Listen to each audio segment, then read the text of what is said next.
Coming up, the haunted house in Amityville, a genuine ghost story or an elaborate deception? In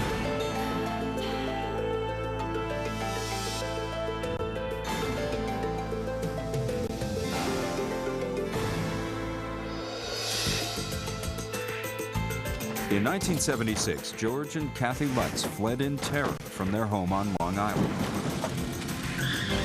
They claimed their dream house was infested with evil spirits. Not something we're taught about, not something we understand, but it's out there. It's a true story. 14 months before, the house had been the scene of a brutal mass murder. Was it now the scene of a massive fraud? I think it was proven that they were actively involved in planning a deliberate hoax. Jay Anson's best-selling book, The Amityville Horror, was classified as nonfiction, then turned into a movie that became a box office sensation. The story centers on the Lutz family, who claimed their home was overrun by apparitions, bizarre noises, and other supernatural phenomena. Were they telling the truth or part of a money-making conspiracy? Join us for Amityville, Horror or Hoax? In December 1975, the house at 112 Ocean Avenue in Amityville, New York, sits vacant, and everyone in this quaint Long Island suburb knows why. In the very early hours of November 13, 1974, 23-year-old Ronald DeFeo Jr. took a high-powered hunting rifle and murdered all 6 of his family members in their sleep. Although DeFeo is still serving 6 consecutive 25-year-to-life prison terms, disturbing mysteries about the murders remain. To this day, no one is certain how Ronald DeFeo Jr. killed his parents, 2 brothers, and 2 sisters, and nobody heard a thing, how none of them even woke up. 13 months later, despite the house's tragic history, newlyweds George and Kathy Lutz decide to buy the charming Dutch colonial set on Amityville's scenic waterfront. 28 days later, on January 14, 1976, George, Kathy, and Kathy's 3 children from a previous marriage abandoned the home and all of their possessions. In their first television interview in more than 20 years, the Lutzes maintained that they were driven out of the Amityville house by hostile supernatural forces. There were too many things happening too often and confronting us constantly. The sense for our very lives was there, and we chose to go and not return.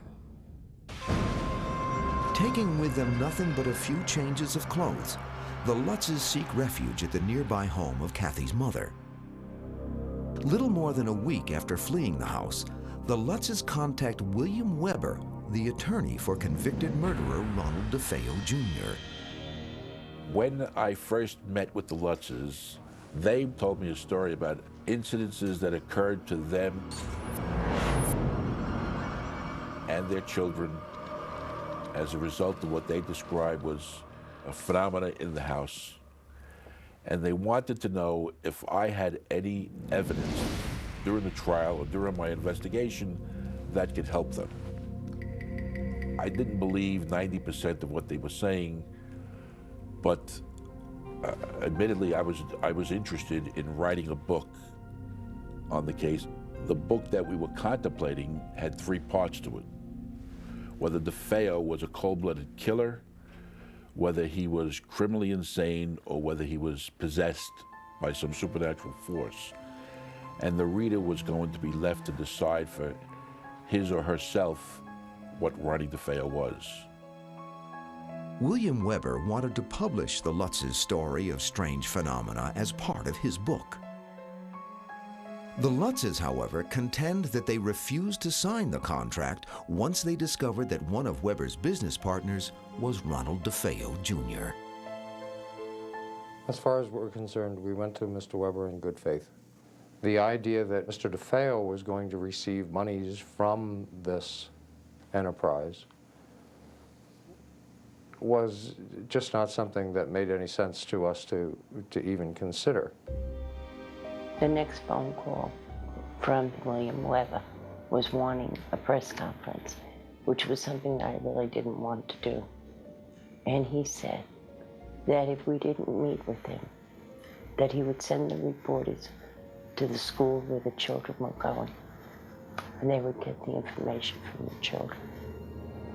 And under that threat, I agreed to the newspaper conference. The Lutz's press conference is held in the offices of William Weber on February 16, 1976. Although they end their association with William Weber soon thereafter, news of the Lutz's ghostly tale spreads quickly, drawing caravans of concerned and curious locals to Amityville's newly dubbed House of Horrors. Meanwhile, George Lutz contacts a handful of area paranormal researchers concerning the strange phenomena in the house. Among them is the late Stephen Kaplan, founder of Long Island's Parapsychology Institute of America. The next phase of the controversy is about to begin. My husband, Stephen, first became involved in the Amityville case when he got a call from George Lutz saying that he would like Steve to come and investigate the house. And I said to George Lutz at the time, I'm going to investigate. My fee is $0, because if you're lying, I'm going to verbally rip you apart. But Lord, help you if you're lying to me, because I don't like lies. My time is precious. I'm going to waste it with garbage. Days later, George Lutz abruptly calls off Kaplan's investigation. When his credentials wouldn't check out and I found out he was representing himself as a vampirologist, we told him it was unfortunate, but we would have no more to do with him. The Kaplans say that the Lutzes gave them a much different reason for canceling their investigation. George Lutz said, well, you talked to the press. We didn't want any publicity. And Steve said, well, if you didn't want any publicity, what'd you call a press conference the other day?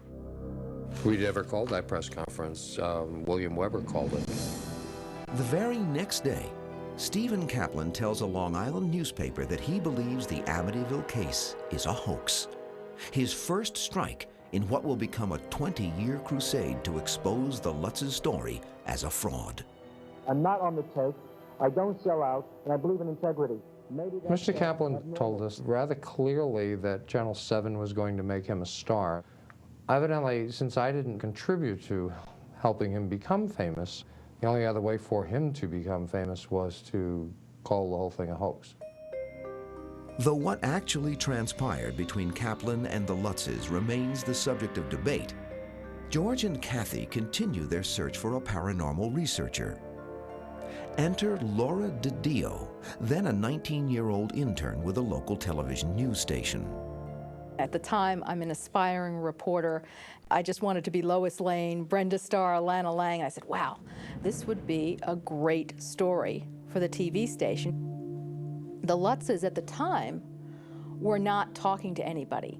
They did not really want to talk to the media. Laura DiDio, he was the first person that came to us and said, look, I don't want anything to happen here that will hurt your family, and I'd like, if you don't mind, to check out the credibility of people that you involved in this investigation.